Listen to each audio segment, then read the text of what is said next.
several of us who were interested in fishing and fishing Penns Creek, and we had one really dedicated fisherman. He got married, he said, on April 8th one time, and he had to cut short his honeymoon to New York City to come back and go fishing on the first day of trout season. Shirley counted the next 68 days that he missed being at home because he was on Penns Creek fishing. That's Gene Brown. He's your speaker here tonight. So to give you some idea about the humor of this guy, he's a rather amusing character. You probably all know him as a faculty member at Chief, or how many of you had Gene Brown as a student? Yes, look around. Yes, there are a lot of your students here. So, he's the driver. He was the first president for many, many years of Trout Unlimited. He's the one that actually started the club. He and Bob Rowan went, and he'll tell you about that, to the Port Hotel in 1970. Boy, that's 52 years ago now. To a meeting of the Pennsylvania Council of Trout Unlimited to talk about the possible tragedies that might happen to Penns Creek. So, I introduced to you this character who made hundreds of nets. How many have a Gene Brown fishing net? Anybody here? I have no idea how many men. I told me tonight he started that too soon because nets are now pretty expensive. You probably have made some money. So, without further ado, let's listen to Gene Brown. This slideshow, just watch it. It's going to keep cycling around. And on your table, you have a sort of a timeline of what has happened with this Penns project, and Gene will tell you all about. So, let's welcome Gene Brown.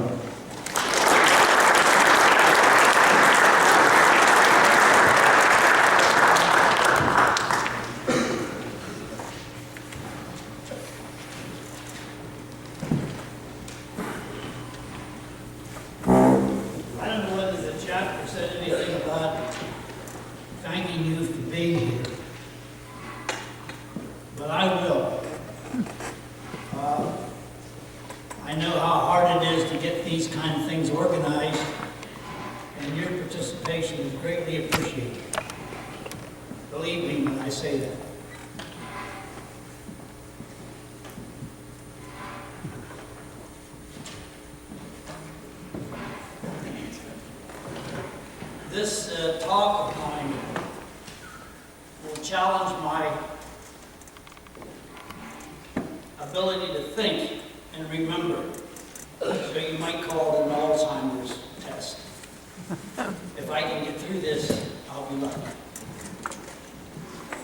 It was 1970 that the rumors in Union County started to fly around Lewistown about the Winters property being sold. There was a lot of people in 1970 that went through the tunnel and went fishing downstream, which was what the project was all about. If you've never walked through the Popatty Tunnel, you need to do it. And when you get on the other side, look up at White Mountain. Look down the tracks as far as you can see. Walk down the tracks to Winters' cabin, which is the only cabin on the 490 acres that represent the Winters property. It's a true wilderness, a wilderness that is not available in a lot of places in Pennsylvania. And it's been protected by the efforts of the Penns Creek chapter of Trout Unlimited.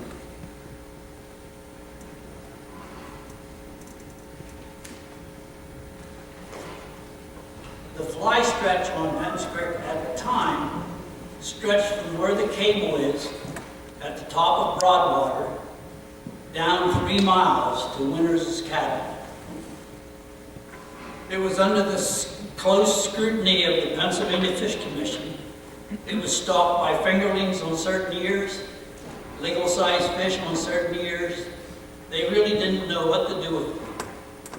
And I'm not being sarcastic in that remark. That's a true remark. They really didn't know what to do with it. before I go any further, if any of you have any questions about what I say, raise your hand, because I'd love to answer them. And there's nobody else here, there, or anywhere that was there when this all took place. I'm the last living person that experienced it, that I know of. The property in question was bordered by the Pennsylvania Railroad on the left-hand side of the stream as it goes downstream. And this right-of-way was 25 miles long from Weichert upstream to Coburg. And it was 50 feet wide.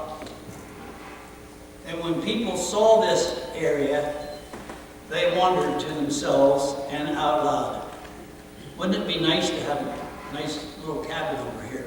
Yeah, it would have been nice. There were a lot of private investors that were thinking the same thing. Wouldn't it be nice if we could buy this and put lots on this and sell them and become millionaires?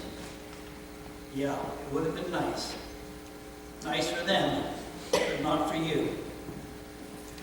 This area, as I mentioned before, was 430 acres. And the only sign of development of any kind was Winters' cabin on the lower end of the stretch, 3 miles downstream Opatty Tunnel. If you've never walked the tracks, do it sometime. It's a wonderful walk. It's a wonderful area. It's a wonderful walk. It's a lot better now that the railroad tracks have been taken out and the railroad ties have been removed. There were a number of people in the Lewistown area that were scared, alarmed, worried about what was going to happen if the thing ever fell into the hands of private investors or the Pennsylvania Fish Commission. Among those people were Bob Roan, John and Dick Fry, Reed Gray, and myself. Bob and I were already members of Trout Unlimited. The others were not. So Bob and I attended a meeting at the Autoport Motel in State College in the evening sometime in the winter of 1970. And we went there to express our concern about our favorite stream and what might happen to it if it got sold to investors or to private people that didn't have the wealth or the health of the stream in mind. At this meeting, we were lucky enough to meet a man that was in the science department at Penn State University, whose name was Dr. Alvin Grove. He was very instrumental in helping the Pennscript chapter get started and get on its feet and develop a strong chapter in the next several years. In 1971, there was a lot of developments. The Penn Central Railroad decided to sell the right-of-way. Now, that was a scary thought. Clearing off the right-of-way and making it available for sale was not something that we wanted to see. Somebody could buy that, divide it into lots, the whole way from Weichert to Coburg.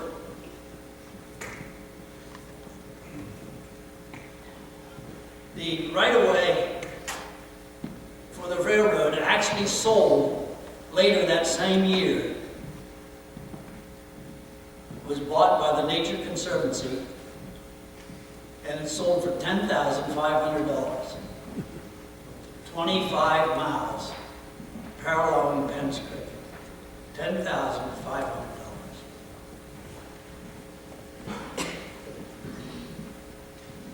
In March of that year, our chapter was formed from 31 members that attended a meeting sometime in March. Our efforts to get Trout Unlimited at the state and national level to aid us in blocking these sales of these two pieces of property, the right-of-way and Penns Creek proper itself, were growing with every passing day. Dr. Grove had connections with the Nature Conservancy, which was committed to the preservation of outstanding natural areas for the benefit of posterity. Dr. Grove was a great man. He said it like it needed to be said and didn't walk around the issues. He began to meet with the Nature Conservancy and set up meetings all over the state of Pennsylvania. He set up meetings with Pennsylvania TU, Penns Creek TU, and the lawyer for the Winters property. Excuse me. At this time, Mrs. Winters had passed away, and all of our correspondence with the Winterses was taking place with Mr. Winters.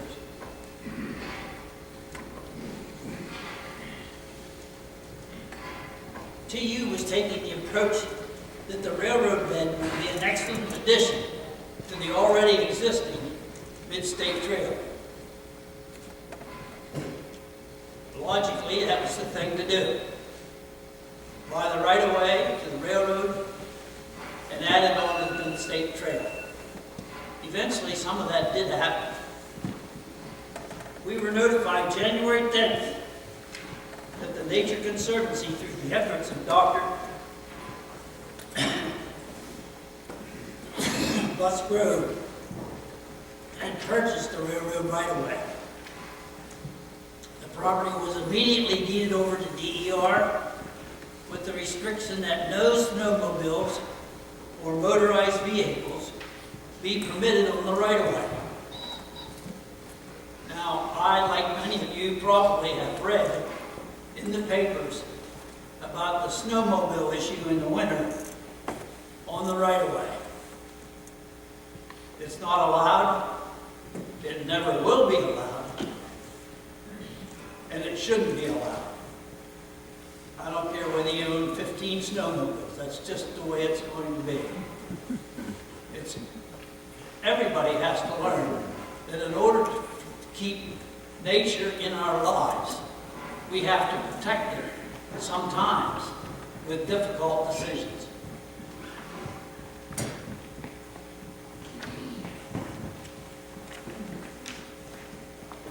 In May of '72, the railroad bed was barricaded for motorized travel. Both ends of the right-of-way were barricaded. You couldn't get a car on it if you wanted to. This was a very welcome sight to everybody that was concerned. But it didn't last long. The Winters family decided themselves, and they had the perfect right to do so, to terminate the fly stretch. They contacted the Fish Commission. The Fish Commission said okay. They tore down the signs, took down the cables, and opened it up to any kind of fishing and any kind of fishermen.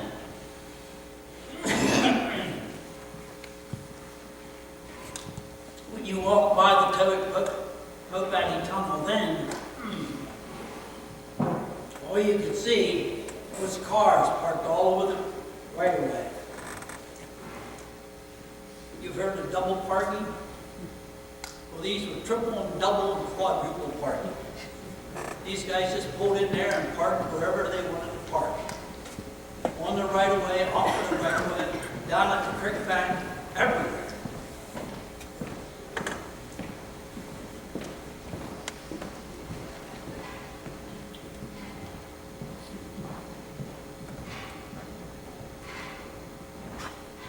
It was hard to find a place to walk on along the side of the stream. You'd trip over hundreds of Y sticks, those sticks that you put in the ground to hold rod, you know. All fly fishing can do that.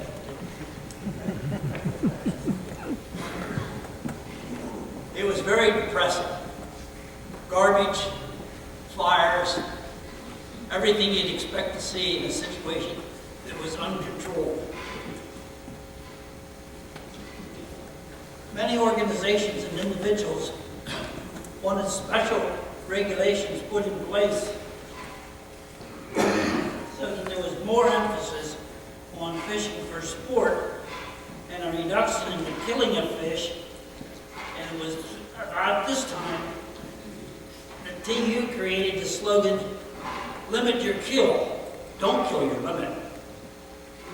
The Pennsylvania Council would try to limit it under the leadership of Ken Sink, Dr. Grove, and the Penns Creek chapter, and the RB Winters chapter in Union County were working hard to press for the purchase of this property by the Nature Conservancy. The plan was for the Conservancy to buy the property and then deed it over to the Department of Environmental Resources and the Pennsylvania Fish Commission, with the agreed restrictions on the use of the stream. Now listen closely to these restrictions because they're unique in many ways. And remember also that these restrictions were created by Trout Unlimited. And they had to get the Pennsylvania Fish Commission to say yes to them, which in those days was not the easiest thing to do. No motorized vehicles on the right-of-way. Well, right away, the Fish Commission says, well, how are we going to stock it? What do you think the answer to that was? You're not going to stock it. And that disappointed them. No legalized fish stocked in this area of 3 miles. No fish of any species may be killed. Artificial lures only. Flies, spinners, artificial lures. Wading will be permitted. You must get out of the area by a half an hour after sunset. And there will be no closed season. You can fish any day, all year round. Those were the restrictions that were passed by the Pennsylvania Fish Commission and agreed to by the Pennsylvania Fish Commission. On March the 8th and 9th, the Pennsylvania Council of Trout Unlimited met at their annual meeting and heard Mr. Ralph Alden, who was the executive director of the Pennsylvania Fish Commission at the time, report that the purchase of the Winters property and the transfer of ownership had been completed, and the commission had agreed to use special regulations designed to protect and manage the resident population of native fish in this area. Now, it must be said that this purchase was truly an outstanding addition to public fishing and recreation in Pennsylvania. There has just not been anything like this done anywhere in Pennsylvania.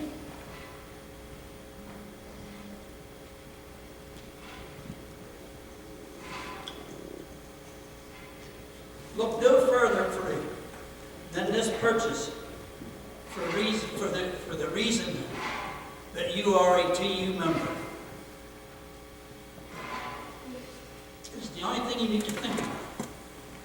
If all of your money, through all of your all of your yearly memberships went to this project, forth. Next time you walk through that hook patty tunnel, stop and look around. And you should feel a sense of pride. One that is unique in Pennsylvania. There are no areas like this in Pennsylvania. None. If you do that, you'll be as proud as I am. Thank you.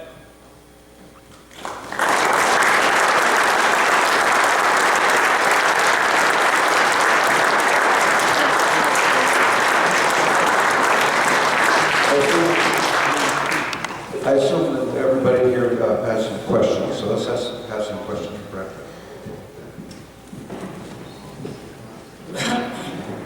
Not easy ones. Only hard ones.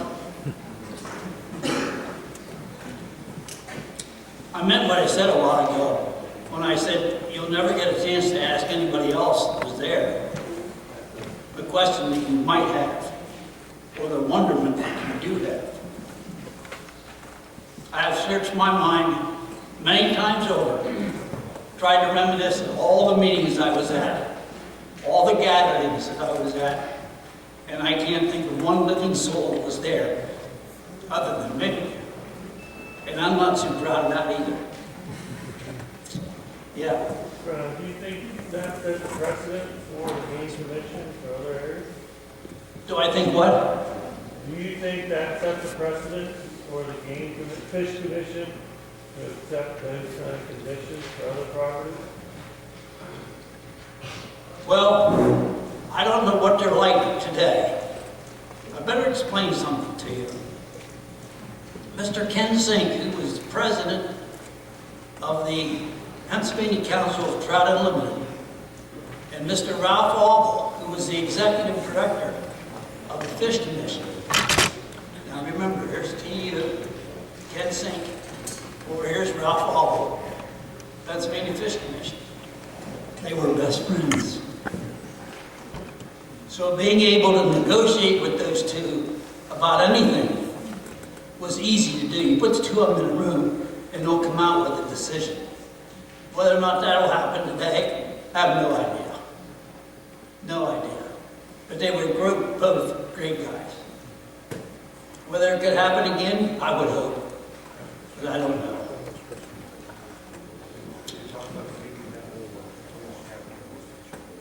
Well,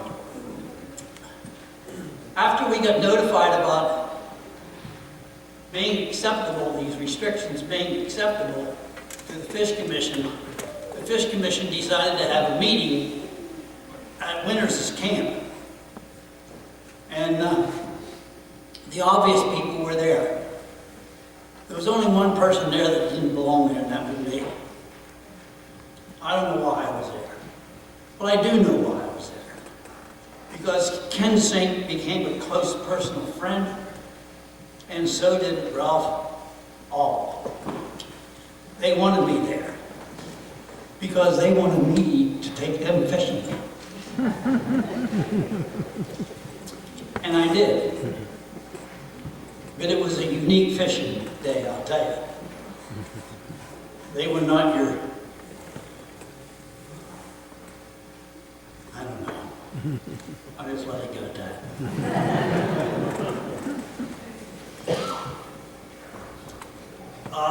Mrs. Winters was there.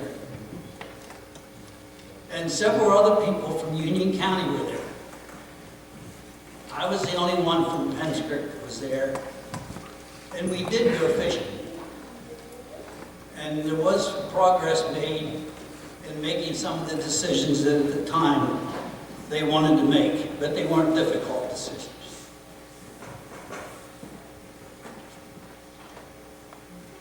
Yes. At the fly stretch, after you go through the tunnel, Yes. the property you're talking about, is it on both sides of the stream? Yes. Certain Yes. units included in that Yes. property?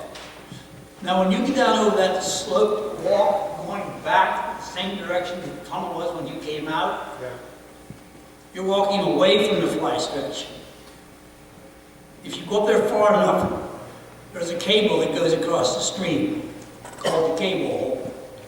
In order to access the fly stretch, you need to turn around and walk downstream 100 yards.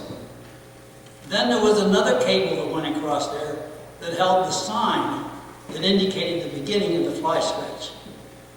But when they took the fly stretch out, they took that sign off the cable. Don't ask me how, I don't know. And I don't think there's even a cable at the lower end below Winters' cabin.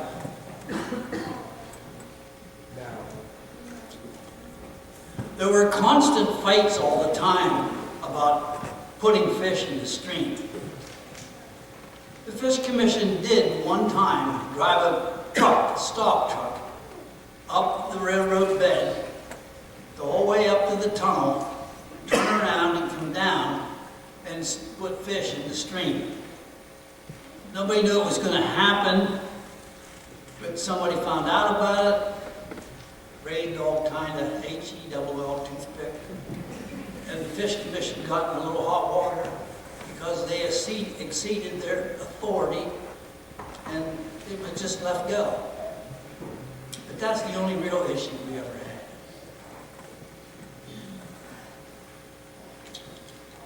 The biggest issue was the abuse that the stream took in 2 or 3 weeks until we got it straightened up.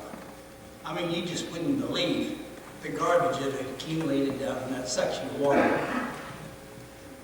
Once the people in the community were able to go in there and do their thing, it was a sad, sad sight.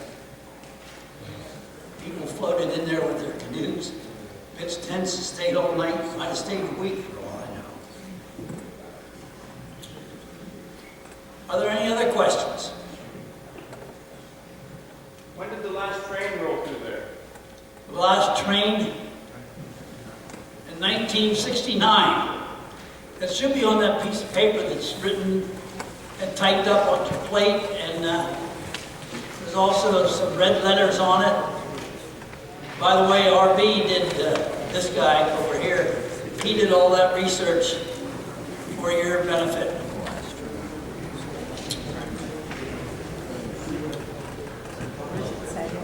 What? 68, okay. Yeah, last train.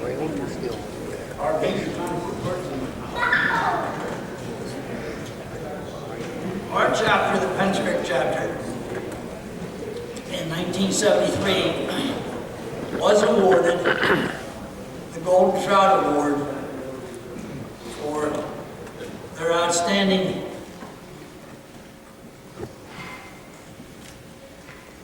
contributions to the world of fishing. I'd like to point out